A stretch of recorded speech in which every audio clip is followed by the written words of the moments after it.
ಪ್ರೀತಿಯ ಪ್ರಥಮ PUC ವಿದ್ಯಾರ್ಥಿಗಳೇ, ಎಲ್ಲರಿಗೂ ಕೂಡ ಏನಂತೀರ ಸರ್, ಗುಡ್ ಈವ್ನಿಂಗ್ ಅಂತ ಹೇಳ್ತಾ ಈ ಒಂದು ವಿಡಿಯೋವನ್ನು ಪ್ರಾರಂಭ ಮಾಡ್ತಾ ಇದ್ದೇನೆ.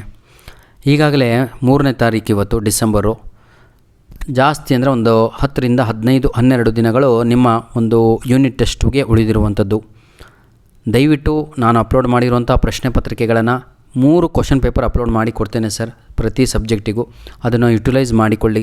I will do my level best. ಎಲ್ಲಿಂದ ಹೋಗಬೇಕು, ಎಲ್ಲಿಂದ ತಗೊಂಬರಬೇಕು ಅದೆಲ್ಲ ನನಗೆ ಬಿಡಿ.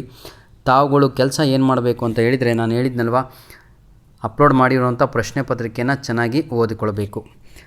ಈ ಪ್ರಾಬ್ಲಮ್ ಸಂಸ್ಕೃತವನ್ನು ತೆಗೆದುಕೊಂಡ ಹುಡುಗರು ಎಕ್ಸಾಮ್ ಹಿಂದಿನ ದಿನ ನೋಡ್ತಾರೆ, ಅದು ಬೇಕು ಇದು ಬೇಕು ಅಂತ ಮೇಲಿಗೆ ಬಂದು ಕಾಡ್ತವ್ರೆ. ಹಾಗಾಗಿ ಈಗ 10-15 ದಿನಗಳ ಹಿಂದೆಯೇ ನಾನು ಪ್ರತಿಯೊಂದು ನಿಮಗೆ ಅಪ್ಲೋಡನ್ನು ಮಾಡಿ ಕೊಡ್ತಾ ಇದ್ದೇನೆ.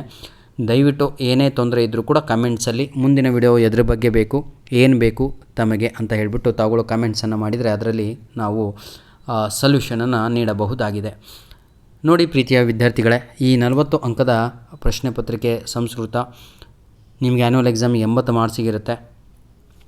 ಇದೇ ಕ್ವಶನ್ ಪೇಪರ್ ಪ್ಯಾಟ್ರನ್ ಆಗಿರುತ್ತೆ. ನಿಮ್ಮ ಈಗ ಬರುವ ಯೂನಿಟ್ ಟೆಸ್ಟು ಏನಿದೆಯೋ ಡಿಸೆಂಬರ್ 15ರಿಂದ ಅದು ಕೂಡ ಇದೇ ರೀತಿಯಾಗಿ ಕ್ವಶನ್ ಪೇಪರ್ ಪ್ಯಾಟ್ರನ್ ಆಗಿರುತ್ತೆ. ಹಾಗಾಗಿ ಪ್ರತಿಯೊಂದು ಸಬ್ಜೆಕ್ಟಿನ ಯೂನಿಟ್ ಟೆಸ್ಟು ಕ್ವಶನ್ ಪೇಪರನ್ನು ನಾವು ಇಲ್ಲಿ ಅಪ್ಲೋಡನ್ನು ನಿಮಗೆ ಮಾಡಿಕೊಡುತ್ತಿದ್ದೇವೆ. ಜೊತೆಗೆ ನಿಮಗೆ ಗ್ರಾಮರ್ ಏನು ಬರಲ್ಲ ಇಂಗ್ಲೀಷಲ್ಲಿ ಅಂತ ಹೇಳಿದರೆ ಪ್ಲೇ ಲಿಸ್ಟಿಗೆ ಹೋಗ್ಬಿಟ್ಟು ಸಬ್ಸ್ಕ್ರೈಬ್ ಮಾಡಿಕೊಂಡು ಆ ಪ್ಲೇ ಲಿಸ್ಟ್ನಲ್ಲಿ ನಿಮಗೆ ಬೇಕಾಗಿರೋದು ಸಂಪೂರ್ಣವಾಗಿ ಇದೆ ಸರ್. ಪ್ರಥಮ ಆಗಿರ್ಬೋದು, ದ್ವಿತೀಯ PUC ಆಗಿರ್ಬೋದು, ಅದನ್ನು ಯುಟಿಲೈಸ್ ಮಾಡಿಕೊಳ್ಳಿ ಅಂತ ಹೇಳ್ತಾ ವಿಡಿಯೋನ ಇಲ್ಲಿಗೆ ಮುಗಿಸ್ತಾ ಇದ್ದೇನೆ. ಧನ್ಯವಾದಗಳು. God bless you all. ದಯವಿಟ್ಟು ನಮ್ಮ ವೀಡಿಯೋಸ್ಗಳನ್ನು ನಿಮ್ಮ ಫ್ರೆಂಡ್ಸ್ಗಳಿಗೆ ಶೇರ್ ಮಾಡೋದನ್ನು ಮರೆಯಬೇಡಿ ವಿದ್ಯಾರ್ಥಿಗಳೇ. ಧನ್ಯವಾದಗಳು.